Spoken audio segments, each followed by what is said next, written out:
Madam, child rights കമ്മീഷന്റെ ഭാഗമായിട്ട് പ്രവർത്തിക്കുമ്പോൾ എത്രത്തോളം മാതാപിതാക്കൾ തങ്ങൾ അഭിമുഖീകരിക്കുന്ന പ്രശ്നങ്ങൾ മക്കളുമായി പങ്കുവെച്ചാണ് അല്ലെങ്കിൽ അതുമായി മക്കളുമായി ഷെയർ ചെയ്തിട്ടാണ് വളർത്തിക്കൊണ്ടുവരുന്നത്? അത് വളരെ കുറഞ്ഞു വരുന്നു എന്നാണ് കാണുന്നത്. കാരണം ഇക്കാലത്ത് മിക്ക പേരൻസും നമ്മൾ എങ്ങനെ ജീവിച്ചോ അതിൽ നിന്നും കുറേ കൂടെ സുഖമായിട്ട് നമ്മുടെ കുഞ്ഞ് ജീവിക്കണം എന്നുള്ള ആഗ്രഹമാണ്.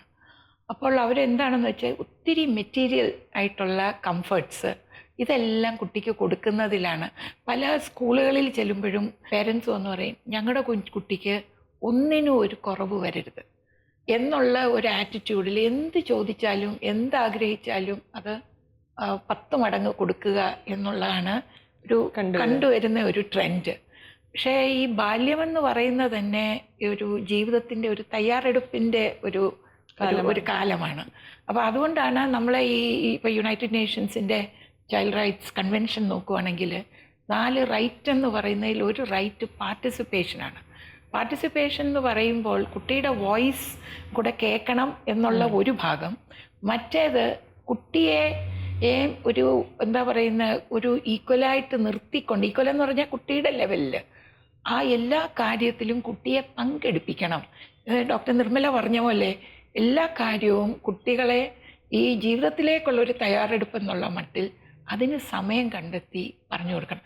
ഏറ്റവും വലിയ വിലപ്പെട്ട ഗിഫ്റ്റ് ഒരു പേരൻറ്റിന് കുട്ടിക്ക് കൊടുക്കാൻ പറ്റുന്ന ടൈമാണ്. അപ്പോൾ ആ ടൈം എടുക്കാൻ പറ്റുമെങ്കിൽ ഈ കുട്ടി നേരത്തെ മാഡം പറഞ്ഞ പോലെ, റോസ്മേരി പറഞ്ഞ പോലെ, കുട്ടികളെ ജയിക്കാനും തോൽക്കാനും രണ്ടും നേരിടാൻ പഠിപ്പിക്കണം.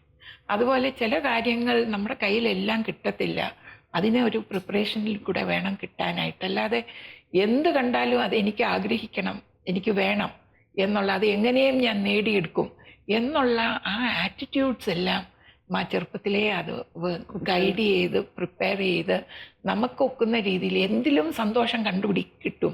അതായത് ഇപ്പോൾ ബ്രാൻഡഡ് ഫുഡ് കിട്ടിയില്ല, ബ്രാൻഡഡ് ക്ലോത്ത്സ് കിട്ടിയില്ല, ബ്രാൻഡഡ് ഹോളിഡേ, ഫോറിൻ ട്രിപ്സ്, ഇതൊക്കെയാണ് ഇപ്പോൾ സ്കൂളുകളിൽ.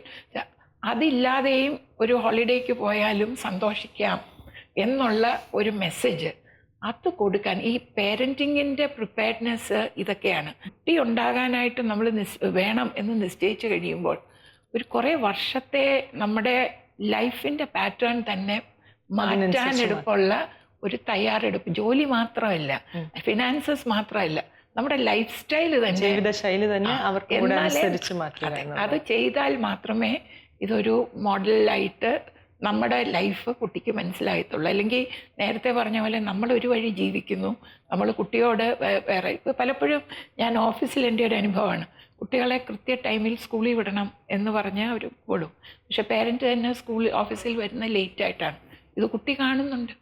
അപ്പോൾ it is all right to do this എന്നുള്ള ഒരു മെസ്സേജ് പോകുന്നത്.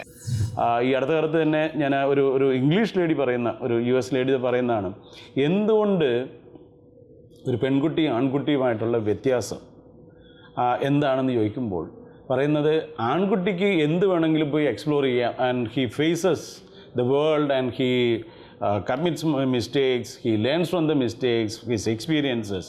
പക്ഷെ പെൺകുട്ടിയുടെ അടുത്ത് ആദ്യം പറയും, നീ അത് ചെയ്യരുത്, നീ ഇത് ചെയ്യരുത് എന്ന് പറഞ്ഞ് എല്ലാത്തിനും ഒരു അമ്മമാർ തന്നെ പിന്നാക്കം വലിക്കുന്ന ഒരു സിറ്റുവേഷന് വരുമ്പോൾ നാച്ചുറലി വാട്ട് ഹാപ്പൻസ്, ആ ഒരു ആത്മവിശ്വാസം കുറഞ്ഞു പോകുന്നു. അതുണ്ടാകരുത്, മുന്നിൽ നിൽക്കണം. അങ്ങനെയുള്ളവരെ ചിലപ്പം സമൂഹമൊന്നും ആദ്യം അക്സെപ്റ്റ് ചെയ്തൊന്നും വരത്തില്ല, പക്ഷേ എന്നാലും പെൺകുട്ടികൾ മുന്നിൽ നിൽക്കണം. അങ്ങനെയുള്ള രാജ്യങ്ങൾ കണ്ടിട്ടുണ്ട്. Bhutan is one country. അവിടെ സ്ത്രീകൾ ആ ഒരു എംപവർമെൻറ്റ്, ട്രക്ക് ഓടിക്കുന്നത് ഞാൻ കണ്ടിട്ടുണ്ട്. കടകളിൽ ചെന്ന് കഴിഞ്ഞാൽ അവരാണെന്നുണ്ടെങ്കിൽ എത്ര കടകളിൽ നമ്മളാണെന്നുണ്ടെങ്കിൽ കടക്കാരി ആയിട്ട്, കടയുടെ ഉടമസ്ഥയായിട്ട് എത്ര പേരിയ്ക്കുന്നു. അങ്ങനെയുള്ളവരുണ്ട്, ഷീമാട്ടിയുടെയൊക്കെ ആൾക്കാരുണ്ട്. അങ്ങനെയല്ലേ പറയുന്നത്. നല്ലപോലെ ഒന്നിച്ച് നിൽക്കാനായിട്ടുള്ള ഒരു പൊട്ടൻഷ്യലുള്ള ഒരു സംസ്ഥാനമാണ് കേരളം. ഇവിടെ മാത്രമേ ഉള്ളൂ ഇത്രയും നല്ലൊരു റേഷ്യോ തന്നെയാണെന്നുണ്ടെങ്കിൽ, സെക്സ് റേഷ്യോ തന്നെ ഏറ്റവും നല്ലതായിട്ട്. ബാക്കിയുള്ളവരെല്ലാം അവസ്ഥയിൽ തന്നെ കുട്ടികളെ കൊന്നു കളയുമ്പോൾ ഇവിടെ അങ്ങനെയൊന്നും നോക്കില്ല. വളരെ ഞങ്ങൾ ഈ അടുത്ത കാലത്ത് തന്നെ നോക്കിയപ്പോൾ 2 ഗുജറാത്തികളാണ് കോഴിക്കോട്ട് ടെർമിനേഷൻ ഓഫ് പ്രഗ്നൻസിക്ക് പോയിട്ടുള്ളത്. അല്ലാതെ മലയാളികളൊന്നും സാധാരണ ഗതിയിലൊന്നും പോകുന്നില്ല. അതിൻ്റെ ഒരു കാരണം എന്ന് പറഞ്ഞാൽ അവിടത്തേക്കുള്ള ഡൗറിയാണ്. ഇവിടെയും ഡൗറിയുണ്ട്. ഡൗറി എന്നൊക്കെ പറയുന്നൊരു തെറ്റായിട്ടുള്ള സിസ്റ്റം തന്നെയാണ്. അപ്പോൾ അതിൻ്റെ ഒരു പ്രശ്നമുണ്ട്.